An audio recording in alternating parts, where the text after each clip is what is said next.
Hey, Lazar here from Sentry. Today we're talking about distributed tracing.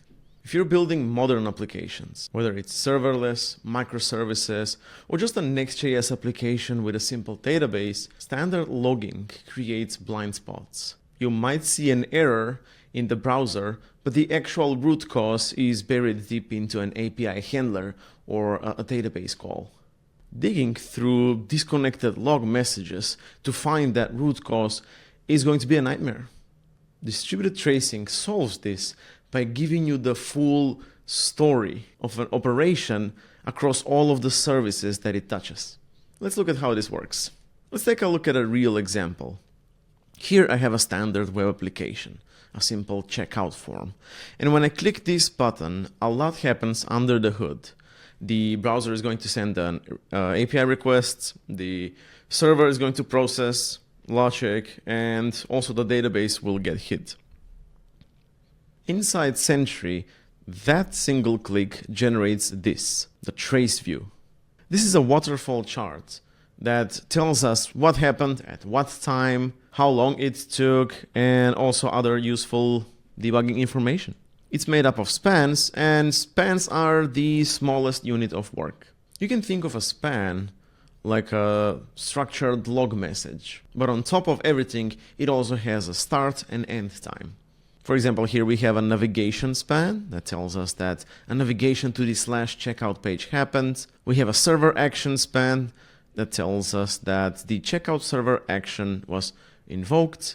And we also have a database span that tells us what database query was executed. If we used standard logs, we would have only seen the order of the events, but not the duration. From this trace view, I can immediately see that this database query took 2 seconds. So if my app feels slow, I wouldn't have to guess.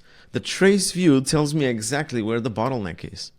So how does Sentry know that a request from the browser and a database query belong to the same story? It's all about the headers. Conceptually, this is what's happening. When a client starts an operation, it generates a unique trace ID. And we pack that ID into a header called Sentry trace. This string contains the trace ID, the parent span ID, and the sampling decision. When your client makes an API request to your backend, the SDK attaches this header to the request. This is the baton that passes the context from the front end to the backend. Now on the server side, the SDK detects that header, and instead of starting a brand new isolated trace, it's just going to continue it.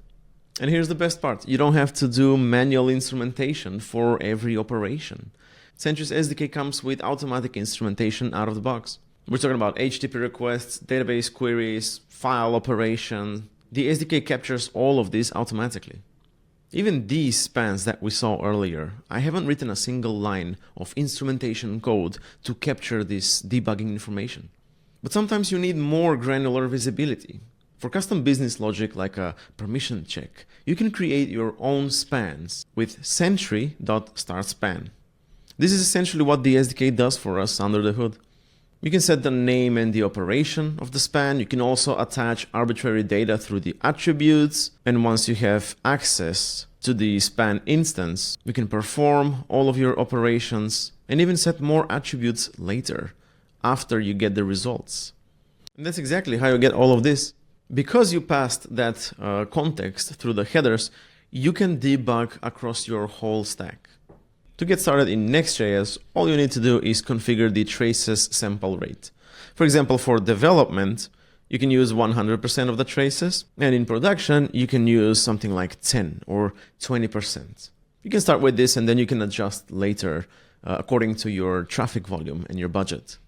And also make sure you do this in the instrumentation client, in the Sentry server config TS, and also the Sentry edge config TS, depending on how you deploy your Next.js application. If you're using server actions in your Next.js project, then you're going to have to manually wrap all of your server actions with the server action instrumentation method, and make sure to pass in the headers so you can connect the front end and the back end, or the client and the server. If your browser sends HTTP requests to other origins besides the one that serves it, then you need to define them in the trace propagation targets right here. If you don't do this, then the Sentry trace header is not going to be sent to these requests. So for example, you might have server actions, and they are going to be covered because they're going to be served from the same origin. But if you have a different API server that you're also hitting from the client side, from the browser, then you need to add that domain or the endpoint in here.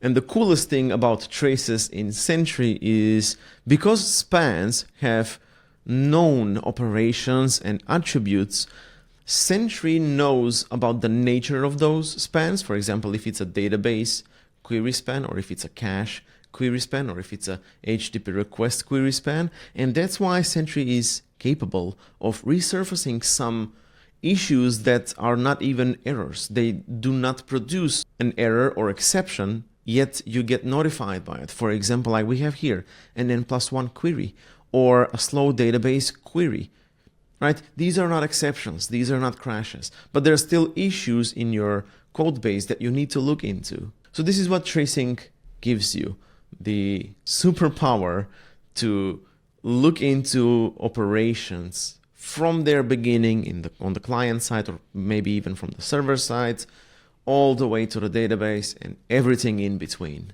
And on top of that, you use Sentry's intelligence to resurface these common problems like n+1 queries and slow database queries. So yeah, distributed tracing is the fastest way to debug complex backends in production. If you want to learn more about this, head to our docs linked in the description below. Thanks for watching.